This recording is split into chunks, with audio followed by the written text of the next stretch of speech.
All right, y'all. Here we go. Here we go. Here we go. Feels so good. Feels so good. All right, ladies and gentlemen. You know, for somebody who's supposed to be on some type of a vacation, I am sure been like here and on here a lot. Right. All right, mic check. 1 2 1 2. I want to welcome you guys in to this is out. We'll just call this. I'll name my this. I'll name this segment later today. Okay, that's what we're going to call this. I'll name this segment later. Recap of the WWE's weekend. And now my pads just seem to have gone out on my shit. Oh, there we go.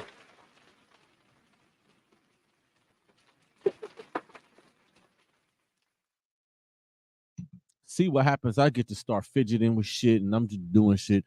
Listen, y'all know it's a Monday and y'all know I'm coming off of a long weekend off of work.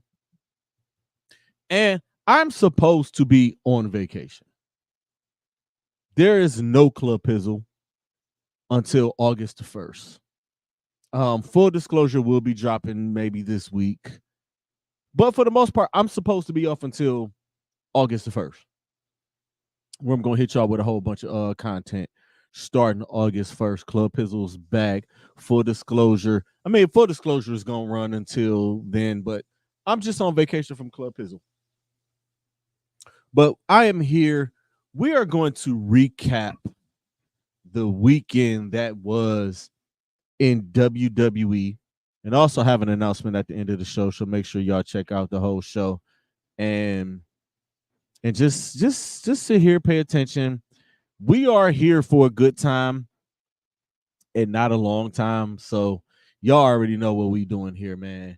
Let's just get right to it. And I think I did this on Saturday for the preview show. Congratulations to DIY, Johnny Gargano, and Tommaso Ciampa.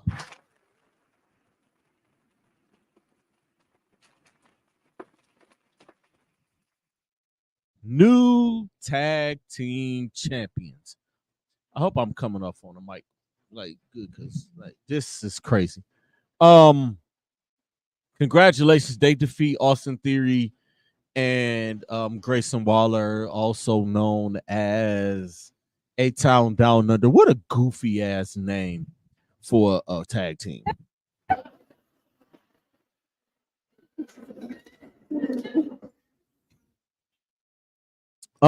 They got that win. But let's get to Money in the Bank, man. This premium live event in Toronto, the crowd was a little loud. It wasn't as loud as France. It wasn't as loud as Scotland was, but it was pretty loud. They had that decibel meter. I saw the decibel meter at like somewhere between like 98 and 101. So Cleveland, SummerSlam, that's what we have to beat. I'm gonna have to go back and look at the decibel meter for France and for Scotland to see because I want to be louder than them. And I know those European fans are crazy and they get crazy and they gonna get loud and they gonna get live. But I want to outdo them. That's just how I feel about that, y'all. Seriously. I dead ass want to be louder than them. I am gonna be in the building for SummerSlam. I'm gonna keep saying that every wrestling show that I do here.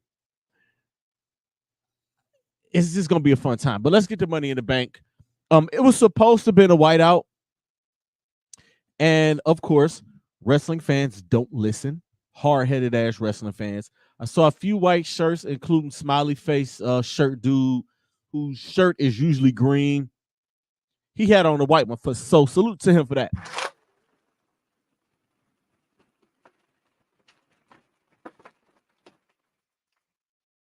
All right, see, these headphones is not gonna do me right, so I'm gonna take the headphones off. I'm back to my old shit. I'm back to old pizzle. No headphones, at least for right now. But it was supposed to be in a whiteout. People supposed to have white ties. I ain't seen none of that shit, honestly. I think the fans were just ready to get to the shits, just like y'all ready to get to it. So let's get to it, man. Starting off this card, it opened up with the men's Money in the Bank ladder match. Jay Uso, Carmelo Hayes, Chad Gable, Andrade, LA Knight, and Drew McIntyre. And oh my goodness, man. These ladder matches, and it seems like since the Paul Levesque era has come along with these pay-per-views, it's not as many matches. So they're giving these guys a lot of time to tell their stories. And a lot of times to get their spots in. And boy, was it a lot of spots in there. From Chad Gable suplexing LA Knight out of the ring onto a ladder. Ouch. Carmelo Hayes getting thrown through a ladder. Andrade. Oh my goodness. The crowd reaction for Andrade was nasty. I ain't gonna hold you. Very nasty. But when he got in the ring, he showed why he's one of those. He showed why they brought him back. And hopefully he gets some kind of a push. And hopefully everybody who was at home watching recognized the work that Andrade put in. Chad Gable put in a lot of work.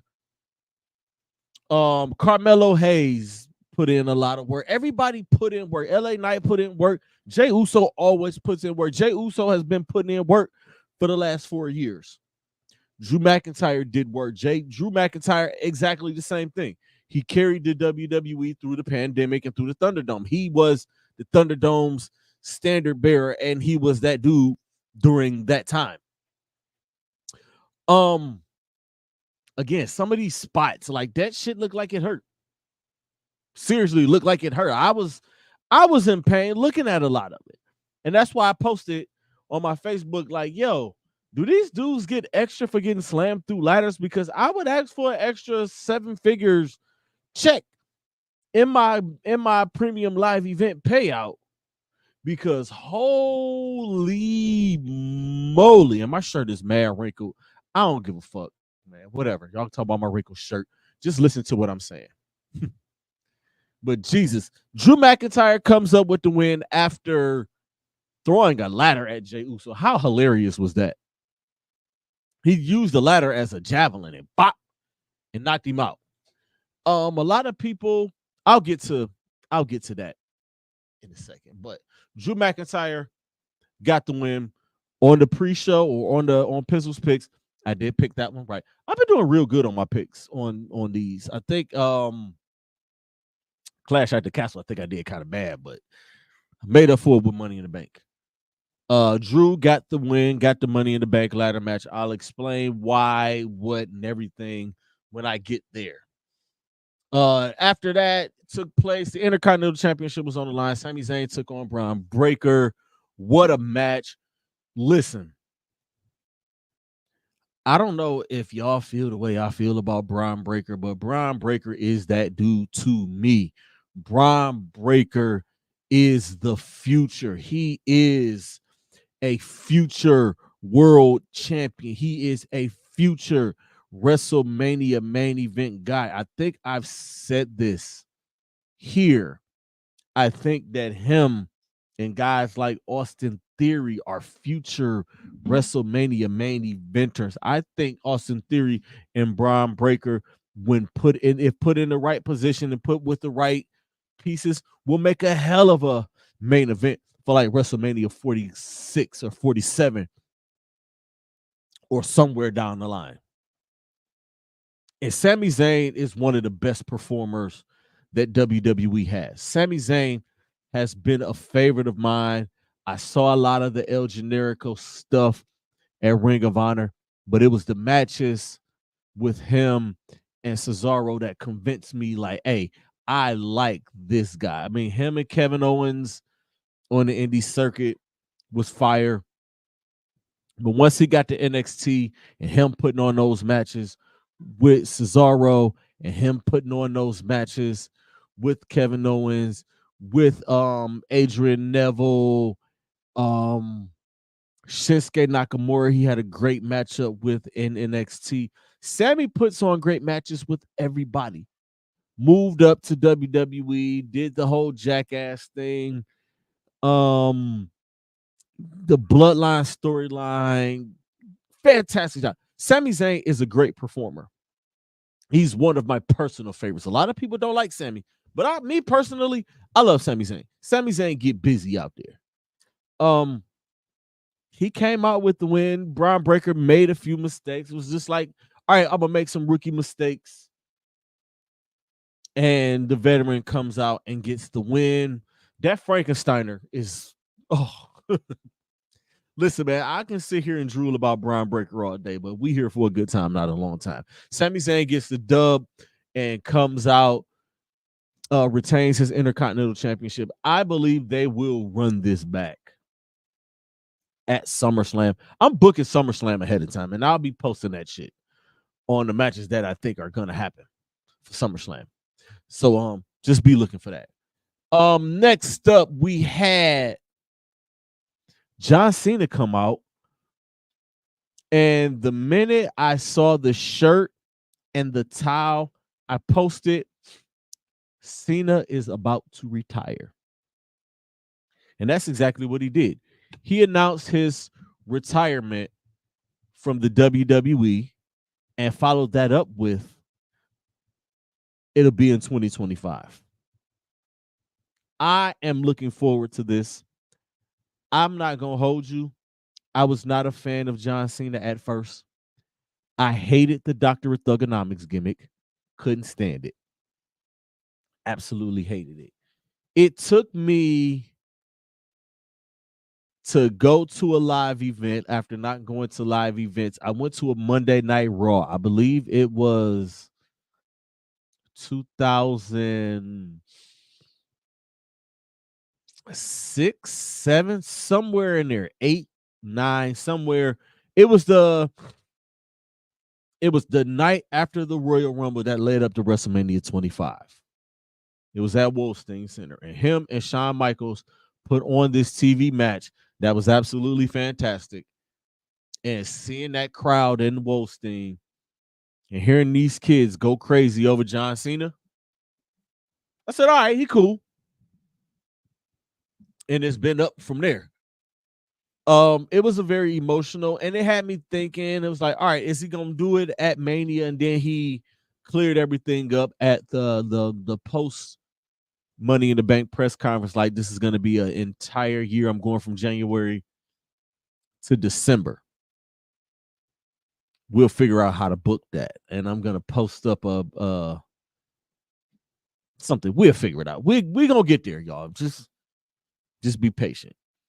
After that, that gave people a chance to catch their breath. After that was the World Heavyweight Championship. Damian Priest taking on Seth freaking Rollins. What a match. Great match. Seth Rollins is top tier, upper echelon, one of the best. His first match since WrestleMania. His first appearance since WrestleMania. They put on a show. I know everybody's talking about the botch pin. We'll see what they say about that on Raw tonight. But, they put on a great match. Damian Priest retained after Drew McIntyre attempted to cash in and was thwarted by CM Punk. Something which I called here on Pizzle's Picks. Y'all can go back and look at it.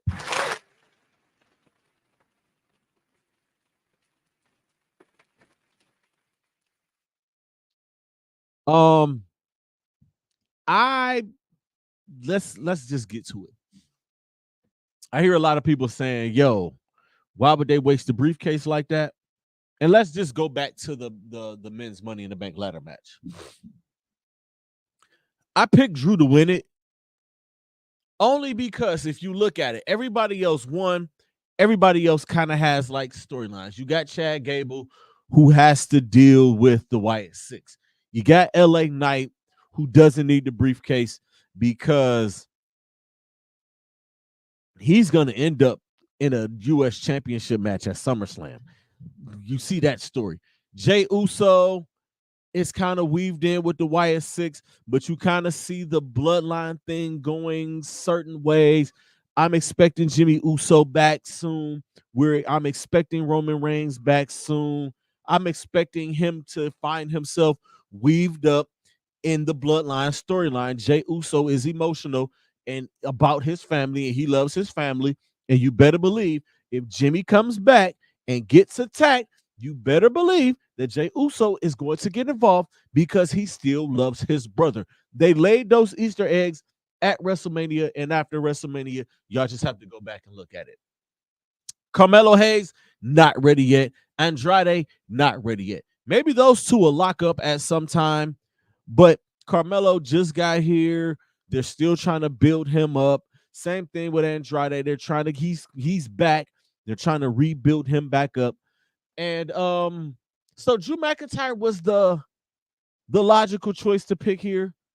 And you could afford to waste the money in the bank briefcase because listen, Cody's gonna have a long reign. I'm almost certain Cody's gonna hold the belt at least until Royal Rumble 2025, or maybe even hold it to WrestleMania next year, where he locks up with The Rock and or John Cena. Maybe. And I lost my train of thought.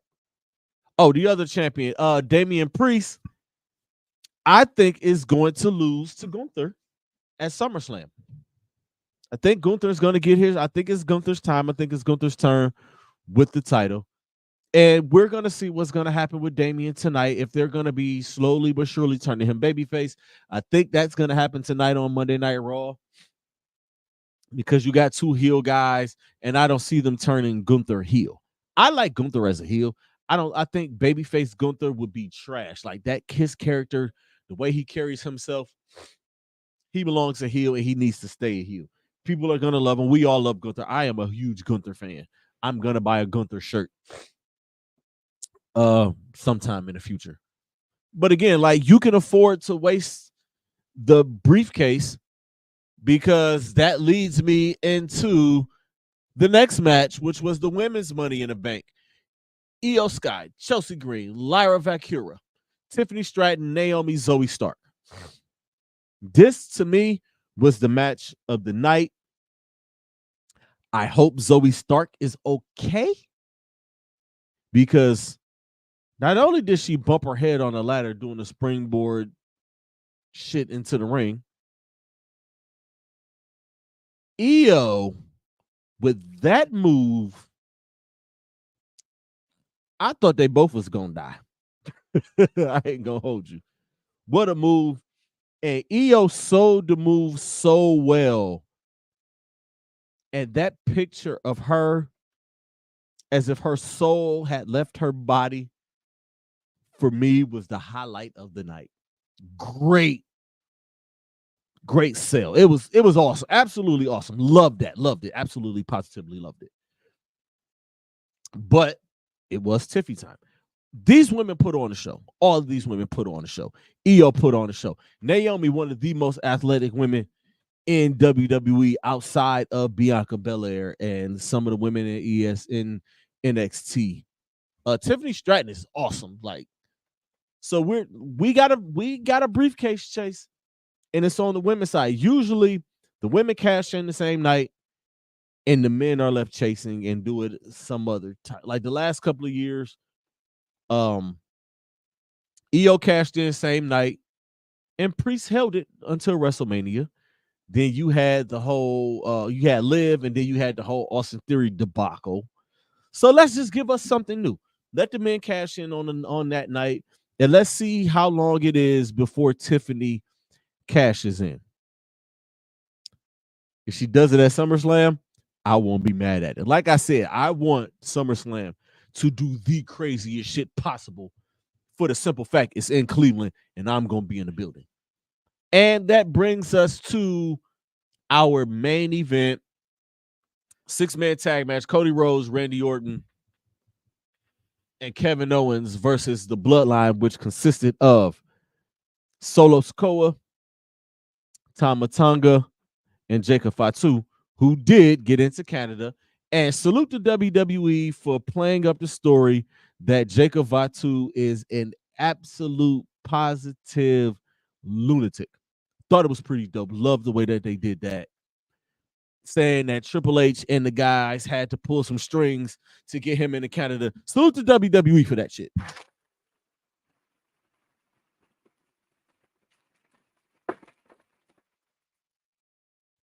Love when they do stuff like that. And boy, Jacob Fatu, if you've never seen Jacob Fatu wrestle before, if you didn't YouTube him in these last few weeks or these last few months, this is for my pure WWE audience who only watches WWE and only knows WWE. If that was your first time seeing Jacob Fatu, y'all ain't seen nothing yet. He looked fantastic. He was slim and trim, which I've never seen him like that because he's usually he was a lot bigger than he was. I read somewhere online that he lost like 30 pounds or something like that. And he looked every bit of it. But the athleticism, the intensity that he does everything with, love me some Jacob Fatu. He reminds me so much of his dad, Tama, also known as the Tonga Kid, one half of the Islanders with Haku. Go back and look. If you look at Tama and just oh my God. And this match delivered. Tongaloa, I hope he's okay. I think he got concussed. He hit his head on that table. And I think that's what caused him to botch the low blow on Kevin Owens. But this match went as I thought. Solo got the pin. The Bloodline got the win. They have to get these wins at this point. Expect for the Bloodline to get some wins, even though I don't think it's going to happen at SummerSlam. And that match is not official and has not been booked yet. But it looks like they're going in the direction of Solo Sikoa versus Cody Rhodes at SummerSlam. That's the direction it looked like it's going. I don't think he's going to come out with the win. He might come out with like a disqualification win or something to make Solo look strong. Maybe not. We'll see. But overall, this pay-per-view, premium live event delivered, along with every other premium live event: Royal Rumble, Elimination Chamber, WrestleMania, Backlash, Clash at the Castle, and Money in the Bank. They 6 for 6 this year, y'all. How can they not be? Like, they've delivered storyline after storyline after storyline after storyline. They're delivering. So salute to WWE and salute to the Triple H era.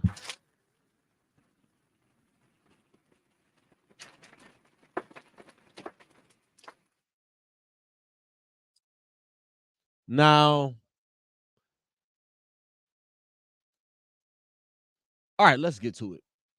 Yeah, I don't know if you guys watch NXT, but I'm gonna just go over these really quickly and get out of here.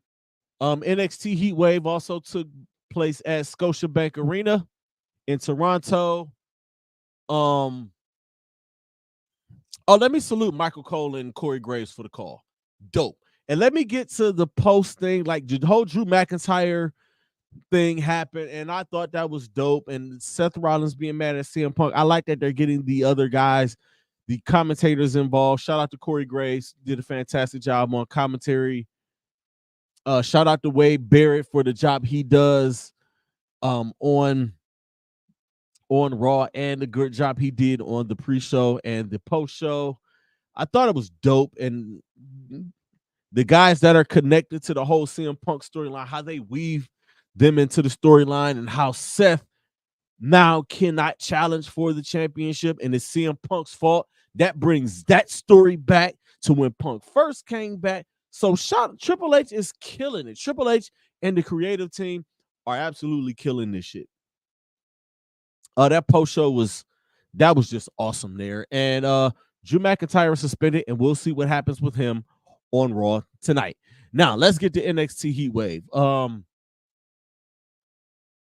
On the pre-show, you had Carmen Petrovic, Ariana Grace taking on JC Jane and Jasmine Nix on the pre-show. That was a pretty decent match. It was probably the worst match of the night, or the worst match of the weekend, and it still was a good match, but it probably was the worst match just because all of the other matches were just so upper echelon. Carmen and Ariana got the win there. And let's get to the main card. It was 5 championships on the line. Shout out to HBK.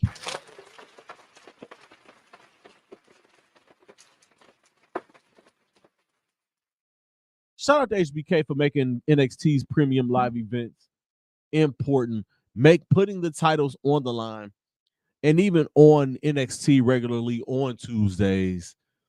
I love the way that they put titles on the line, and the title can't change hands at any given time. Anything can happen in this WWE/NXT. It's almost a call back to Monday Night Raw 93, 94, 95, where anything can happen here in the WWE. I love it. I freaking love it. NXT North American Championship. Obafemi took on Wesley. What a match. Y'all know about Wesley coming back from back surgery. Literally broke his back defending that title. Had to give it up. Came back. Walked right into Obafemi's face. Said, "Hey, I want a title shot." And he got it. And listen, man, Obafemi is a future main eventer. He's only been wrestling for 2 years, if he's been wrestling for 2 years. He's one of the guys that is a part of the NXT NIL thing. He is a former shot putter or javelin thrower, went to the University of Alabama, so he's done that on a collegiate level. Big, strong dude, 6'7", 300 pounds. Fits the mold of a WWE superstar. Fits the mold of a WWE champion. He came out with the win. It wasn't easy. Like, he dominated, but Wesley still got his moves off. And now this was a last chance match. I think Wesley will move on and move up to challenge for the NXT championship. I think there's a match in the future with him and Ethan Page that'll probably set the entire fucking internet on fire. For any wrestling fan on fire, I think like that will be huge with those guys. For the NXT Women's North American Championship, Kaylani Jordan took on Sol Ruka. This match, listen, these NXT women are almost delivering like the 4 horsewomen. Sasha Banks, Bayley, Charlotte Flair, Becky Lynch. These women have been putting on. Ever since NXT crossed over to 2.0, like the women have continued to deliver. And these 2 women went crazy. Kaylani, what an athlete. So Ruka, oh my God. The more she goes, and she's going to be a future NXT champion. She's probably going to be a future WWE Women's Champion, or whether it's the World Championship or whether it's the Women's Championship. It doesn't matter. I think she has a bright future there. Kaylani Jordan came out with the win in her first defense of the NXT Women's North American Championship. For the NXT Tag Team Championships, you had Nathan Frazier and Axum taking on Chase U. What a match this was. I love Nathan Frazier. He's a Seth Rollins disciple, but I love Nathan Frazier. Dude gets busy. They came out with the win there. It was another one of those spot fests, but these guys bring it, and you expect it, and you can see with a lot of these guys, they still need a lot of work. I love Chase U. I like Andre Chase. I think if Andre Chase gets an opportunity on the main roster, I think he'll deliver. I think he deserves an opportunity on the main roster. Some kind of a feud, and it would have been dope for Chase U to have some kind of a feud with the Alpha Academy. But I think that Chad Gable will build like a new Alpha Academy with the Creed brothers, and you can bring Chase, and he can have him some guys. Like he can bring Chase you up with him, and you can have that kind of a feud right there. I would love to see Chad Gable go against Andre Chase. Personally, I'm fantasy booking shit. Let's move on. Nathan Frazier asked him come out with the win and retain their titles. The NXT Women's Championship, Roxanne Perez took on Lola Vice. Another hard-hitting match. Roxanne Perez is probably, her and Tiffany Stratton are the future of the women's division in WWE. Because there's going to come a time where Becky's no longer going to be here, where Charlotte Flair is going to retire, where Bayley will be and all of these women will be at a point where they want to put the young talent over. Same thing with Liv Morgan, Rhea Ripley. You know, they're going to get not old. Same thing with Bianca Belair, Jade Cargill. And I think Roxanne Perez, along with Tiffany Stratton, are going to be two women that run the women's division in WWE. Roxanne come out with the win, and she's a prodigy. She's 22 years old. She's still a baby, so she has a whole lot of time left. Love her. And the NXT Championship Fatal 4-Way: Trick Williams, Javon Evans, Ethan Page, and Sean Spears in a Fatal 4-Way. I did not like the ending or the finish of this match, but the match all in itself was fire. Javon Evans is a player. Again, I would love to see Javon Evans take on Wes Lee, a singles match with Javon Evans and Trick Williams.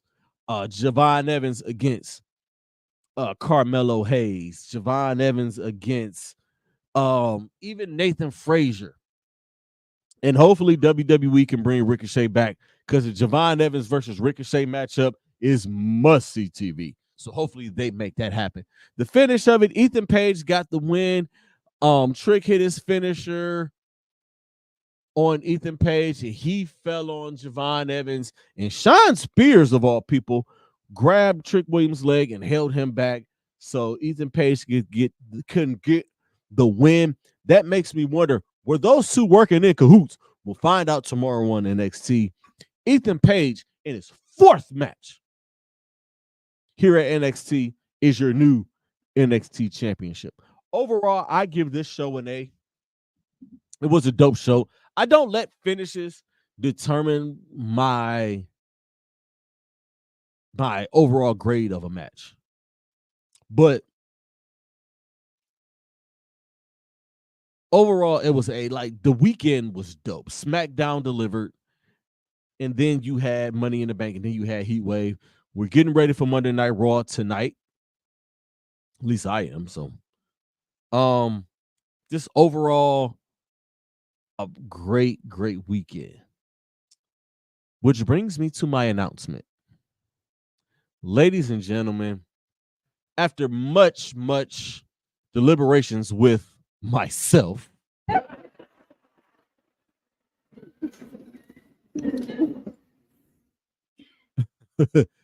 I have decided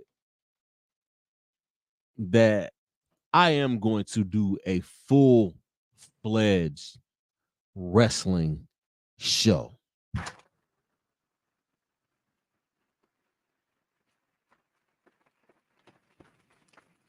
Starting August the 6th, my new wrestling show, and I will reveal the name in a few weeks. I'm not going to give y'all everything now. I will reveal the name in a few weeks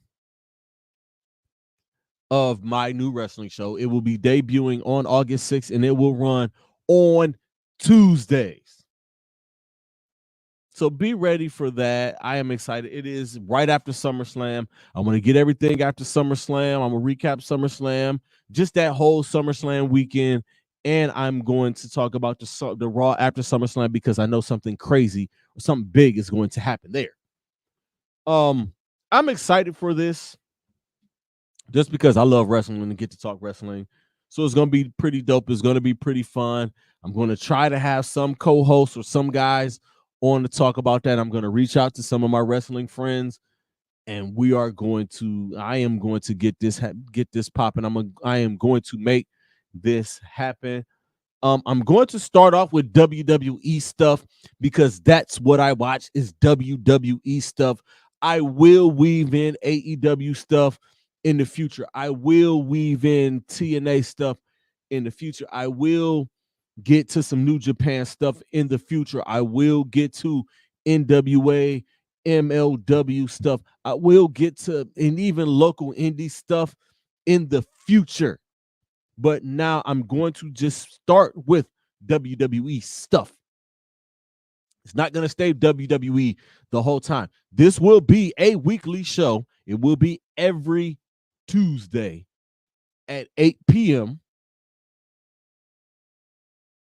So just be ready for it. I am excited for it. And with that said, y'all, I am going to get out of here.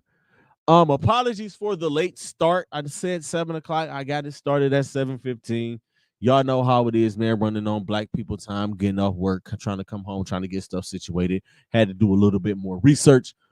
Again, man, August the 6th, the new Happy Hour Network wrestling show is coming to the Happy Hour Network. I'm gonna have some fun with this and get to talk wrestling and get to fantasy book some shit. Remember, Club Pizzle is off until August the 1st. I will be doing Pizzle's Pick SummerSlam edition on August the 3rd. That will drop that's on August 3rd, SummerSlam Saturday, sometime in the afternoon. Full disclosure is back. I'm not even doing I'll name this segment later. I'm supposed to be on fucking vacation, y'all, okay? So y'all enjoy, man. Everybody enjoy Monday Night Raw tonight. Just enjoy, and I will see you guys in August. Deuces, ooses.